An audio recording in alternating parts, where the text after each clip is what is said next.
Bismillahirrahmanirrahim. Assalamualaikum warahmatullahi wabarakatuh.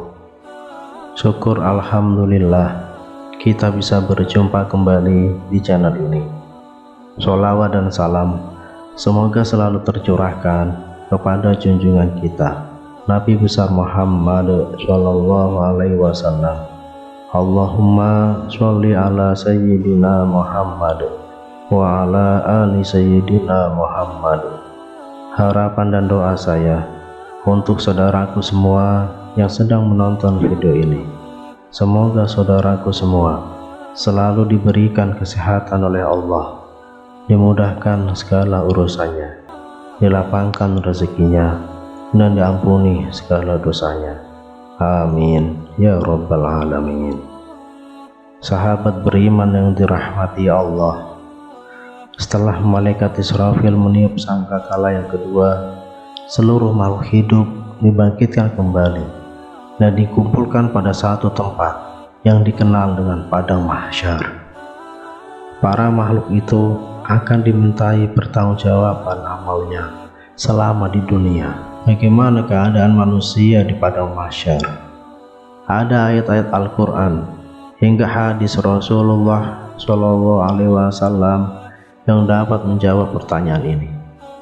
Salah satunya hadis yang diriwayatkan dari Aisyah radhiyallahu anha yang pernah mendengar perkataan Rasulullah Shallallahu Alaihi Wasallam. Yang pertama itu tidak berpakaian. Hadis dari Aisyah radhiyallahu anha menjelaskan manusia di padang mahsyar dalam kondisi seperti saat mereka dilahirkan, yakni tidak beralas kaki, tidak berpakaian, hingga tidak dalam kondisi hitam. Berikut bunyi hadis Rasulullah Shallallahu Alaihi Wasallam dalam Sahih Muslim selengkapnya. Manusia pada hari kiamat akan dihimpun di padang mahsyar dalam keadaan tidak beralas kaki, telanjang bulat, dan tidak bersunat. Aku atau Aisyah radhiyallahu anha bertanya, wahai Rasulullah, apakah wanita dan pria semuanya berkumpul jadi satu dan saling memandang? Beliau bersabda, di sana keadaannya sangat mencekam sehingga tidak ada kesempatan bagi mereka untuk saling melihat. Hadis riwayat Muslim. Melansir Abdul Muhsin Al-Mutairi dalam buku Pintar Hari Akhir, kondisi manusia di padang mahsyar itu pun ditegaskan dalam firman-Nya Surat Al-Anbiya ayat 104. Allah Subhanahu wa taala berfirman, yang artinya, ingatlah hari ketika kami menggulung langit seperti halnya gulungan lembaran-lembaran catatan. Sebagaimana kami telah memulai penciptaan pertama, begitulah kami akan mengulanginya lagi. Itu adalah janji yang pasti kami tepati. Sesungguhnya kami akan melaksanakannya. Kemudian yang kedua yaitu wajah tertunduk. Melalui surat Thaha ayat 111, manusia di padang mahsyar akan tertunduk lesu menanti gilirannya untuk dihisab. Allah SWT berfirman, yang artinya, semua wajah tertunduk di hadapan Allah yang maha hidup lagi maha mengurus.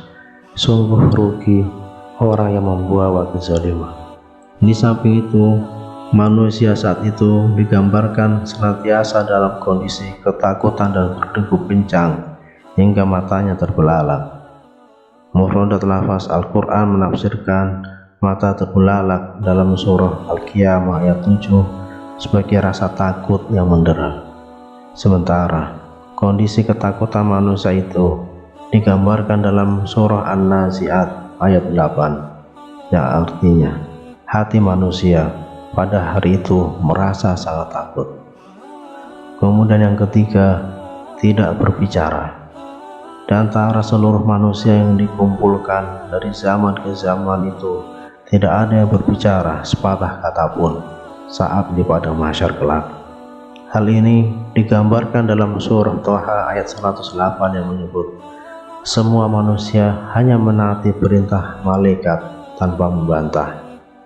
Kemudian menurut surah Al-Mursalat ayat 35-36, manusia di padang mahsyar juga tidak diizinkan mengemukakan alasan untuk memohon ampunan kepada Allah SWT.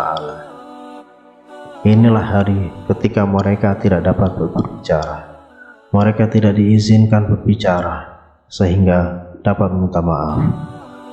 Meski demikian, ada pula pendapat yang menyebutkan bahwa hanya malaikat yang diizinkan Allah SWT untuk berbicara di padang mahsyar tersebut, sesuai dengan surah An-Naba ayat 37-38. Kemudian yang keempat, lupa dengan keluarga. Kondisi di padang mahsyar yang mencekam membuat manusia melupakan nasab, keturunan, dan keluarganya. Tiap manusia sibuk mengurusi dirinya masing-masing. Allah SWT berfirman dalam surah Luqman ayat 33 yang artinya, wahai manusia, bertakwalah kepada Rabb-mu dan takutlah akan hari yang ketika itu seorang bapak tidak dapat membela anaknya dan seorang anak tidak dapat pula membela bapaknya sedikit pun. Kemudian yang kelima yaitu berlutut. Posisi manusia di padang mahsyar digambarkan dalam surah Al-Jasiyah ayat 28 dalam keadaan berlutut. Allah SWT berfirman yang artinya, pada hari itu engkau akan melihat setiap umat berlutut. Sementara Rasulullah SAW menjelaskan, orang kafir dikumpulkan di padang mahsyar dalam posisi tersungkur, dalam artian wajah mereka di atas tanah dan mereka berjalan dengan menyeretkannya menuju padang mahsyar. Dari Anas bin Malik radhiyallahu anhu menceritakan, ada seorang lelaki berkata, wahai Rasulullah, bagaimanakah orang kafir dikumpulkan dengan posisi tersungkur? Rasulullah bersabda, bukankah yang mampu membuatnya berjalan dengan kaki di dunia mampu untuk membuatnya berjalan dengan mukanya di hari kiamat? Hadis riwayat muttafaqun alaih. Kemudian yang keenam, tenggelam oleh keringat. Matahari didekatkan di atas kepala manusia dengan jarak 1 mil di padang mahsyar. Teriknya panas matahari membuat keringat manusia digambarkan bercucuran hingga ada yang menenggelamkan diri mereka sendiri. Rasulullah SAW dalam hadisnya mengatakan, peluh tersebut didasarkan dari kadar amalan manusia di dunia. Kemudian Rasulullah SAW juga bercerita, ada yang kucuran banjir dari keringatnya mencapai hingga telinga mereka sendiri. Dari Abu Hurairah radhiyallahu anhu, Rasulullah bersabda, pada hari kiamat kelak manusia akan berkeringat sehingga keringatnya meresap ke dalam bumi sedalam 70 hasta dan keringatnya menenggelamkan mereka hingga mencapai telinga mereka. Hadis riwayat Bukhari dan Muslim. Wallahu a'lam. Wassalamualaikum warahmatullahi wabarakatuh.